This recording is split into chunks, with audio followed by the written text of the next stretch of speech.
ओम शांति। 23 जुलाई 2024। मीठे प्यारे बाबा के आज के मधुर महावाक्य। आज की मुरली के कुछ मुख्य पॉइंट्स। आज बाबा हमें समझाते कि हम बच्चों को अपनी बुद्धि को विशाल बनाना है। एक बाप और पढ़ाई का पूरा पूरा रिगार्ड रखना है। जैसे पढ़ाने वाला टीचर विदेही है, उन्हें देह का भान नहीं, ऐसे हमें भी विदेही बनना है, शरीर का भान छोड़ते जाना है। मास्टर प्यार का सागर बन विश्व की सर्व आत्माओं को सच्चा निस्वार्थ आत्मिक प्रेम देना है। तो चलिए सुनते हैं आज की बाबा की मीठी प्यारी मुरली। ओम शांति। बाबा कहते, मीठे बच्चे, तुम्हें टाइम पर अपने घर वापस जाना है, इसलिए याद की रफ्तार को बढ़ाओ। इस दुख धाम को भूल शांति धाम और सुख धाम को याद करो। प्रश्न: कौन सा एक गुह्य राज तुम मनुष्यों को सुनाओ तो उनकी बुद्धि में हलचल मच जाएगी? उत्तर: उन्हें गुह्य राज सुनाओ कि आत्मा इतनी छोटी बिंदी है, इसमें फॉर एवर पाठ भरा हुआ है, जो पाठ बजाती ही रहती है, कभी थकती नहीं। मोक्ष किसी को मिल नहीं सकता। मनुष्य बहुत दुख देखकर कहते हैं मोक्ष मिले तो अच्छा है, लेकिन अविनाशी आत्मा पाठ बजाने के बिना रह नहीं सकती। इस बात को सुनकर उनके अंदर हलचल मच जाएगी। ओम शांति। मीठे मीठे रूहानी बच्चों को बाप समझाते हैं। यहाँ तो हैं रूहानी बच्चे। बाप रोज रोज समझाते हैं, बरोबर इस दुनिया में गरीबों को कितना दुख है। अभी ये फ्लड्स आदि होती हैं तो गरीबों को दुख होता है, उनके सामान आदि का क्या हाल हो जाता है। दुख तो होता है ना, अपार दुख है। साहूकारों को सुख है, परंतु वह भी अल्पकाल के लिए। साहूकार भी बीमार पड़ते हैं, मृत्यु भी बहुत होती है। आज फलाना मरा, आज यह हुआ। आज प्रेसिडेंट है, कल गद्दी छोड़नी पड़ती है, घेराव कर उनको उतार देते हैं, यह भी दुख होता है। बाबा ने कहा है दुखों की भी लिस्ट निकालो, किस किस प्रकार के दुख हैं इस दुख धाम में। तुम बच्चे सुख धाम को भी जानते हो, दुनिया कुछ भी नहीं जानती। दुख धाम सुख धाम की भेंट वे नहीं कर सकते। बाप कहते हैं तुम सब कुछ जानते हो, ये मानेंगे कि बरोबर कहते सच हैं। यहाँ जिसको बड़े बड़े मकान हैं, एरोप्लेन आदि हैं, वे समझते हैं कलयुग को अजुन 40,000 वर्ष चलना है, बाद में सतयुग आएगा। घोर अंधियारे में है ना, अब उन्हों को नजदीक ले आना है। बाकी थोड़ा समय है। कहाँ लाखों वर्ष कहते हैं, कहाँ तुम 5,000 वर्ष सिद्ध कर बतलाते हो। ये 5,000 वर्ष के बाद चक्र रिपीट होता है। ड्रामा कोई लाखों वर्ष का थोड़े ही होगा। तुम समझ गए हो, जो कुछ होता है वह 5,000 वर्ष में होता है। तो यहाँ दुख धाम में बीमारियां आदि सब होती हैं। तुम तो मुख्य थोड़ी बातें लिख दो, स्वर्ग में दुख का नाम भी नहीं। अब बाप समझाते हैं मौत सामने खड़ा है। ये वही गीता का एपिसोड चल रहा है। जरूर संगम युग पर ही सतयुग की स्थापना होगी। बाप कहते हैं कि मैं राजाओं का राजा बनाता हूँ, तो जरूर सतयुग का बनाएगा ना। बाबा अच्छी रीति समझाते हैं।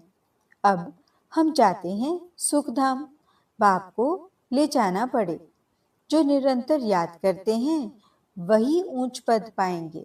उसके लिए बाबा युक्तियां बतलाते रहते हैं।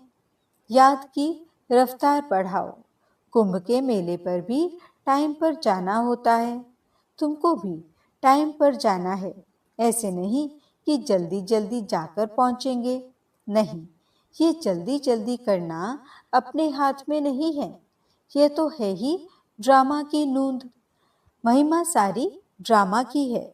यहाँ कितने जीव जंतु आदि दुख देने वाले हैं। सतयुग में ये होते नहीं। अंदर ख्याल करना चाहिए, वहाँ यह होगा। सतयुग तो याद आता है ना। सतयुग की स्थापना बाप करते हैं। पिछाड़ी में सारा नटशेल में ज्ञान बुद्धि में आ जाता है। जैसे बीज कितना छोटा, झाड़ कितना बड़ा है। वह तो है जड़ चीजें, यह है चैतन्य। इनका किसको पता नहीं है। कल्प की आयु लंबी चौड़ी कर दी है। भारत ही बहुत सुख पाता है तो दुख भी भारत ही पाता है।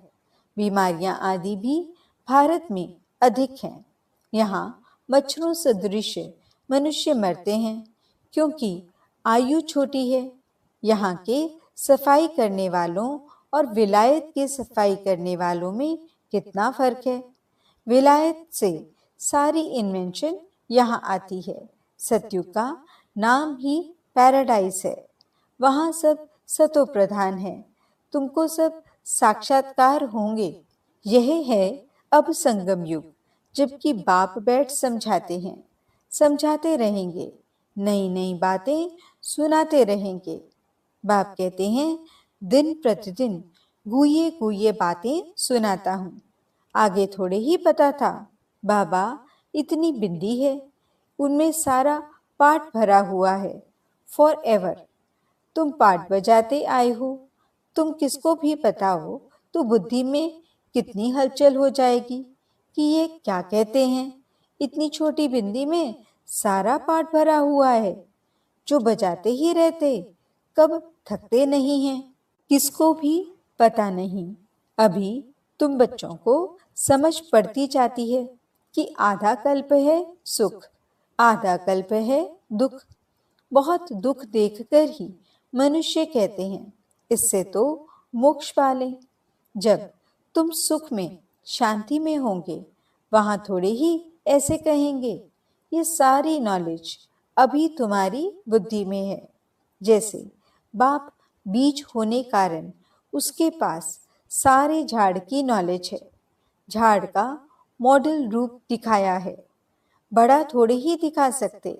बुद्धि में सारी नॉलेज आ जाती है। तो तुम बच्चों की कितनी विशाल बुद्धि होनी चाहिए। कितना समझाना पड़ता है। फलाने फलाने इतने समय बाद फिर आते हैं पाठ बजाने। ये कितना बड़ा ह्यूज ड्रामा है। ये सारा ड्रामा तो कभी कोई देख भी न सके। इम्पॉसिबल है। दिव्य दृष्टि से तो अच्छी चीज देखी जाती है। गणेश, हनुमान ये सब हैं भक्ति मार्ग के, परंतु मनुष्यों की भावना बैठी हुई है तो छोड़ नहीं सकते। अब तुम बच्चों को पुरुषार्थ करना है। कल्प पहले मिसल पद पाने के लिए पढ़ना है। तुम जानते हो पुनर्जन्म तो हर एक को लेना ही है। सीढ़ी कैसे उतरे हैं यह तो बच्चे जान गए हो। जो खुद जानते हैं वे औरों को भी समझाने लग पड़ेंगे। कल्प पहले भी यही किया होगा। ऐसे ही म्यूजियम बनाकर कल्प पहले भी बच्चों को सिखाया होगा। पुरुषार्थ करते रहते हैं, करते रहेंगे। ड्रामा में नूंद है। ऐसे तो ढेर हो जाएंगे। गली गली घर घर में ये स्कूल होगा। है सिर्फ धारणा करने की बात। बोलो, तुम्हारे दो बाप हैं, बड़ा कौन ठहरा। उनको ही पुकारते हैं, रहम करो, कृपा करो। बाप कहते हैं, मांगने से कुछ भी नहीं मिलेगा। हमने तो रास्ता बता दिया है। मैं आता ही हूँ रास्ता बताने। सारा झाड़ तुम्हारी बुद्धि में है। बाप कितनी मेहनत करते रहते हैं, बाकी बहुत थोड़ा टाइम बचा है। मुझे सर्विसेबल बच्चे चाहिए, घर घर में गीता पाठशाला चाहिए। और चित्र आदि न रखो, सिर्फ बाहर में लिख दो। चित्र तो ये बैज ही बस है। पिछाड़ी में ये बैज ही तुमको काम में आएगा। इशारे की बात है। मालूम पड़ जाता है बेहद का बाप जरूर स्वर्ग ही रचेंगे, तो बाप को याद करेंगे, तब तो स्वर्ग में जाएंगे ना। ये तो समझते हो हम पतित हैं, याद से ही पावन बनेंगे, और कोई उपाय नहीं। स्वर्ग है पावन दुनिया। स्वर्ग का मालिक बनना है तो पावन जरूर बनना है। स्वर्ग में जाने वाले फिर नरक में कोते कैसे खाएंगे? इसलिए कहा जाता है मन मना भव। बेहद के बाप को याद करो तो अंतमते सुगति होगी। स्वर्ग में जाने वाले विकार में थोड़े ही जाएंगे। भक्त लोग इतना विकार में नहीं जाते। सन्यासी भी ऐसे नहीं कहेंगे पवित्र बनो, क्योंकि खुद ही शादियां कराते हैं। वे गृहस्थियों को कहेंगे मास मास में विकार में जाओ। ब्रह्मचारियों को ऐसे नहीं कहेंगे कि तुम्हें शादी नहीं करना है। तुम्हारे पास गंधर्वी विवाह करते हैं, फिर भी दूसरे दिन खेल खल्लास कर देते। माया बहुत कशिश करती है, तो भी पवित्र बनने का पुरुषार्थ इस समय ही होता है। फिर है प्रारब्ध। वहां तो रावण राज्य ही नहीं, क्रिमिनल ख्यालात ही नहीं होती। क्रिमिनल रावण बनाता है, सिविल शिव बाबा बनाते हैं। यह भी याद करना है। घर घर में क्लास होगा तो सब समझाने वाले बन पड़ेंगे। घर घर में गीता पाठशाला बनाए, घर वालों को सुधारना है। ऐसे वृद्धि होती रहेगी। साधारण और गरीब वे जैसे हम जीन्स ठहरे। बड़े बड़े आदमियों को छोटे छोटे आदमियों के सत्संग में आने में भी लज्जा आएगी, क्योंकि सुना है ना जादू है, भाई बहन बनाती हैं। अरे ये तो अच्छा है ना। गृहस्थी में कितने झंझट होते हैं, फिर कितना दुखी होते हैं। यह है ही दुख की दुनिया। अपार दुख है, फिर वहां सुख भी अपार होगा। तुम कोशिश करो लिस्ट बनाने की। 25-30 मुख्य मुख्य दुख की बातें निकालो। बेहद के बाप से वर्षा पाने के लिए कितना पुरुषार्थ करना चाहिए। बाप इस रथ द्वारा हमको समझाते हैं।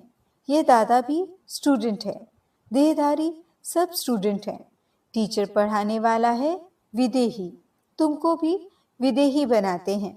इसलिए बाप कहते हैं शरीर का भान छोड़ते जाओ। ये मकान आदि कुछ भी नहीं रहेगा, वहां सब कुछ नया मिलना है। पिछाड़ी में तुमको बहुत साक्षात्कार होंगे। ये तो जानते हो उस तरफ विनाश बहुत हो जाएगा एटॉमिक बॉम्ब से। यहाँ के लिए है रक्त की नदियाँ, इसमें टाइम लगता है। यहाँ का मौत बड़ा खराब है। ये अविनाशी खंड है। नक्शे में देखेंगे हिंदुस्तान तो एक जैसे कोना है। ड्रामा अनुसार यहाँ उनका असर आता ही नहीं है। यहाँ रक्त की नदियाँ बहती हैं। अभी तैयारियां कर रहे हैं। हो सकता है पिछाड़ी में इनको बॉम्ब्स भी लोन देंगे। बाकी वे बॉम्ब्स जो फेंकने से ही दुनिया खत्म हो जाए, वे थोड़े ही लोन पर देंगे, हल्की क्वालिटी के देंगे। काम की चीजें थोड़े ही किसको दी जाती हैं। विनाश तो कल्प पहले मिसल हो ही जाना है, नई बात नहीं। अनेक धर्म विनाश, एक धर्म की स्थापना। भारत खंड कभी विनाश को नहीं पाता है। कुछ तो बचने ही हैं। सब मर जाएं, फिर तो प्रलय हो जाए। दिन प्रतिदिन तुम्हारी बुद्धि विशाल होती जाएगी। तुमको बहुत रिगार्ड रहेगा। अभी इतना रिगार्ड थोड़े ही है, तब तो कम पास होते हैं। बुद्धि में आता नहीं है। कितनी सजाएं खानी पड़ेंगी, फिर आएंगे भी देरी से। गिरते हैं तो फिर की कमाई चट हो जाती है। काले के काले बन जाएंगे, फिर वे खड़े हो न सकें। कितने जाते हैं, कितने जाने वाले भी हैं, खुद भी समझ सकते हैं। इस हालत में शरीर छूट जाए तो हमारी क्या गति होगी? समझ की बात है ना। बाप कहते हैं, तुम बच्चे हो शांति स्थापन करने वाले, तुम्हारे में ही अशांति होगी तो पद भ्रष्ट हो जाएगा। किसको भी दुख देने की दरकार नहीं है।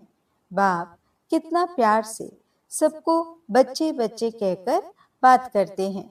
बेहद का बाप है ना, सारी दुनिया की इसमें नॉलेज है, तब तो समझाते हैं।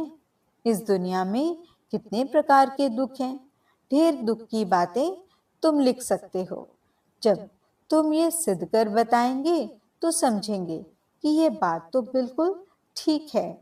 ये अपार दुख तो सिवाय एक बाप के और कोई दूर कर नहीं सकते। दुखों की लिस्ट होगी तो कुछ न कुछ बुद्धि में बैठेगा, बाकी तो सुना अनसुना कर देंगे। उनके लिए ही गाया जाता है ऋण यानी भेड़, क्या जाने साज से। बाप समझाते हैं, तुम बच्चों को ऐसा गुलगुल बनना है। कोई अशांति गंदगी नहीं होनी चाहिए। अशांति फैलाने वाले देह अभिमानी ठहरे, उनसे दूर रहना है, छूना भी नहीं है। अच्छा, मीठे मीठे सिकिलदे बच्चों प्रति माता पिता बाप दादा का याद प्यार और गुड मॉर्निंग। रूहानी बाप की रूहानी बच्चों को नमस्ते। धारणा के लिए मुख्य सार। पहला पॉइंट, जैसे पढ़ाने वाला टीचर विदेही है, उसे देह का भान नहीं, ऐसे विदेही बनना है। शरीर का भान छोड़ते जाना है। क्रिमिनल आय को बदल सिविल आय बनानी है। दूसरा पॉइंट, अपनी बुद्धि को विशाल बनाना है। सजाओं से छूटने के लिए बाप का व पढ़ाई का रिगार्ड रखना है। कभी भी दुख नहीं देना है, अशांति नहीं फैलानी है। वरदान, ब्राह्मण जीवन की नेचुरल नेचर द्वारा पत्थर को भी पानी बनाने वाले मास्टर प्रेम के सागर भव। जैसे दुनिया वाले कहते हैं कि प्यार पत्थर को भी पानी कर देता है, ऐसे आप ब्राह्मणों की नेचुरल नेचर मास्टर प्रेम का सागर है। आपके पास आत्मिक प्यार, परमात्म प्यार की ऐसी शक्ति है जिससे भिन्न भिन्न नेचर को परिवर्तन कर सकते हो। जैसे प्यार के सागर ने अपने प्यार स्वरूप की अनादि नेचर से आप बच्चों को अपना बना लिया, ऐसे आप भी मास्टर प्यार के सागर बन विश्व की आत्माओं को सच्चा निस्वार्थ आत्मिक प्यार दो, तो उनकी नेचर परिवर्तन हो जाएगी। स्लोगन, अपनी विशेषताओं को स्मृति में रख, उन्हें सेवा में लगाओ तो उड़ती कला में उड़ते रहेंगे। ओम शांति।